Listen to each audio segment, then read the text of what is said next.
Hello student, नमस्ते। आज का हमारा यूट्यूब चैनल है मैथमेटिक्स वाला, जिसमें आपका स्वागत है।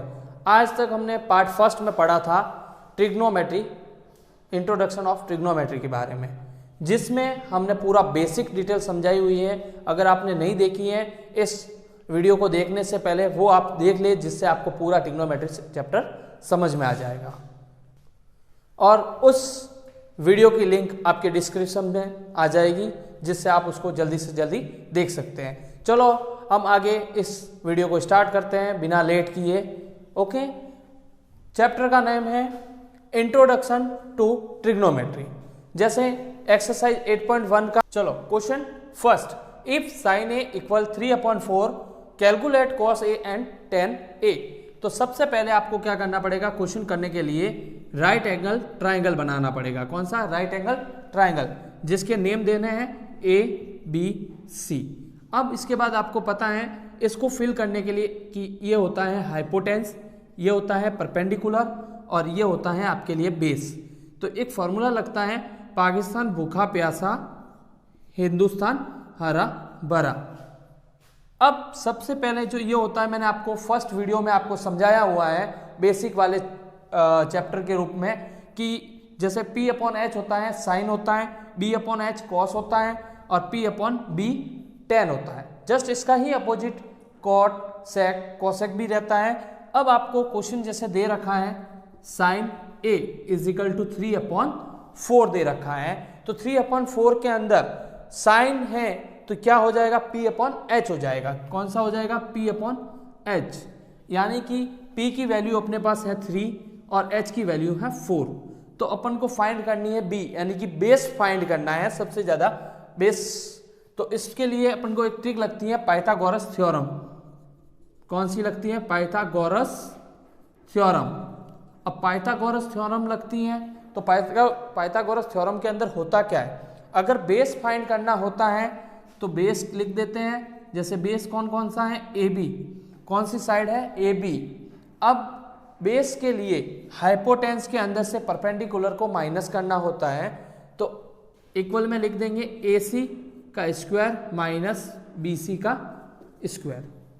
अब यहाँ पे AC की वैल्यू अपने पास है 4 और BC की वैल्यू है 3, तो 4 का स्क्वायर एंड 3 का स्क्वायर, जिससे क्या हो जाएगा यहाँ पे 16 और यहाँ हो जाएगा 9। यहाँ पे हो जाएगा आपके पास रूट के अंदर 7 आएगा, बट अभी फिलहाल 7 है। क्यों? क्योंकि AB स्क्वायर की वैल्यू है। किसकी वैल्यू है? AB स्क्वायर की वैल्यू है। तो AB की वैल्यू हो जाती है √7। स्क्वायर उस तरफ चला जाता है तो रूट में कन्वर्ट हो जाता है। तो बेस अपने पास पहुंच चुका है √7। अब आपको पूछा गया था कैलकुलेट कॉस ए और tan A। कौन सा फाइंड करना था? cos A and tan A। तो cos क्या होता है? मैंने आपको पहले भी बताया हुआ, अभी भी बता चुका हूं कि cos होता है B/H। क्या होता है? B/H। B/H, B का मतलब बेस, H का मतलब हाइपोटेंस। तो अपना आंसर आ जाएगा √7/4। cos A की वैल्यू क्या हो जाएगी? √7/4। नेक्स्ट है tan A। तो tan A के लिए क्या होगा? P/B। P/B। P होता है परपेंडिकुलर, B होता है बेस। P परपेंडिकुलर जो अपने पास है 3 और बेस है √7, तो 3/√7। ये अपना जैसे फर्स्ट क्वेश्चन कंप्लीट हो चुका है। ऐसे ही करने पर आपको पूरे में से पूरे मार्क्स दिए जाते हैं बोर्ड में। अभी इसी टाइप से एक क्वेश्चन है आपके पास, given 15 cot A = 8, find sin A and sec A। अब आपके पास एक डाउटफुल क्वेश्चन हो गया है, तो कुछ ज़्यादा डाउटफुल नहीं है, इसको डरने की जरूरत नहीं है।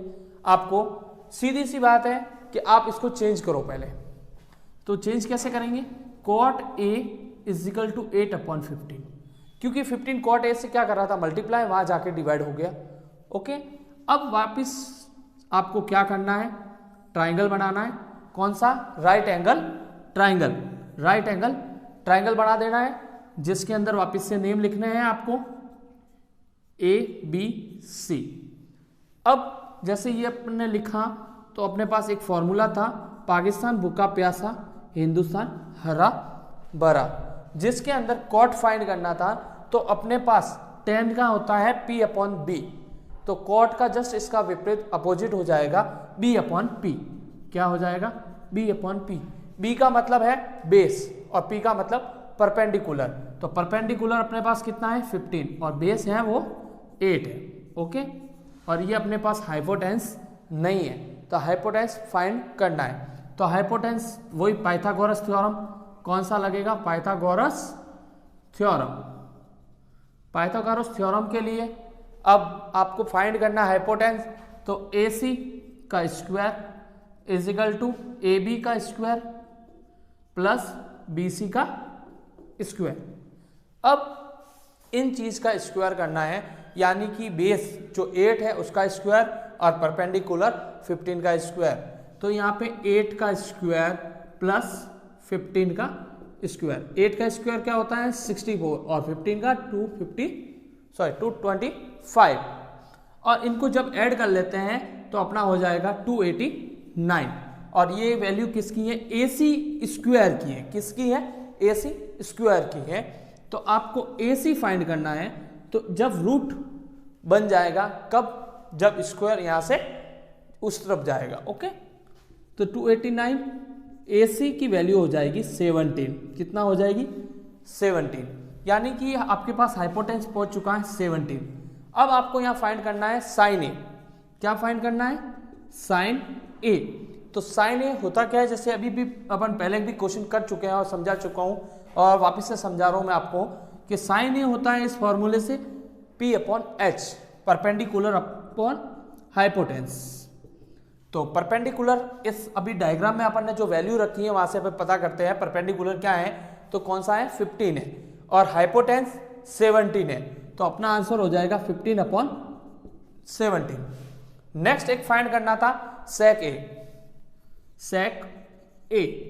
तो सेक ए जो होता है वो कॉस का उल्टा होता है, अपोजिट होता है, वो कॉस का है।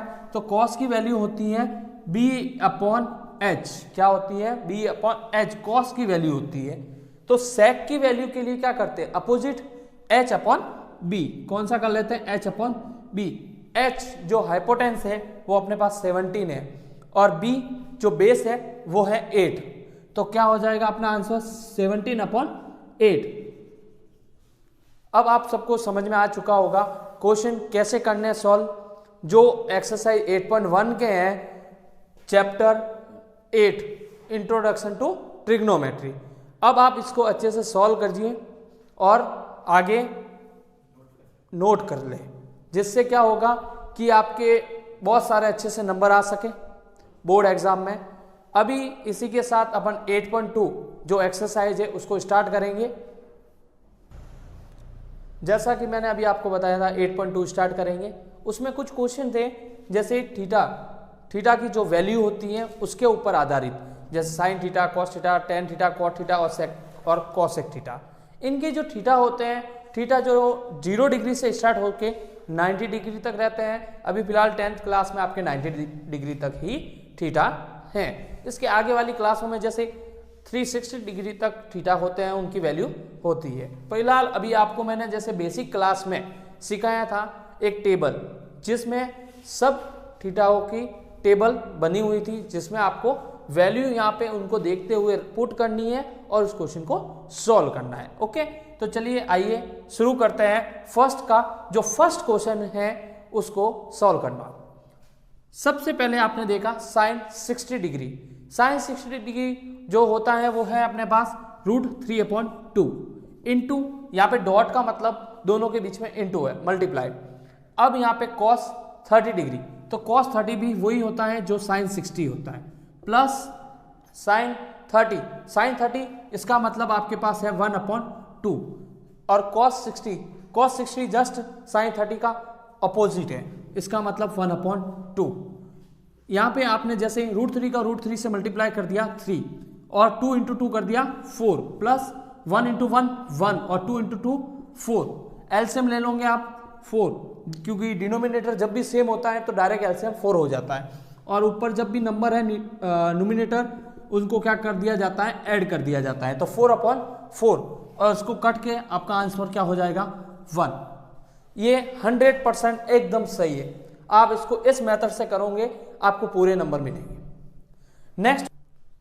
अब नेक्स्ट क्वेश्चन करने से पहले, जैसा कि मैंने अभी इससे पहले जो क्वेश्चन करवाए थे पाइथागोरस थ्योरम, उसको अगर आपको नहीं आती है पाइथागोरस थ्योरम तो उसकी मैंने लिंक या जो पहले वीडियो बना रखी है उसकी जो लिंक है मैं इस वीडियो के डिस्क्रिप्शन में डाल दूंगा, जिसको आप वहां जाके अच्छे से देख सकते हो। ओके, तो चलिए सेकंड क्वेश्चन स्टार्ट करते हैं। cos 45 की वैल्यू होती है 1/√2।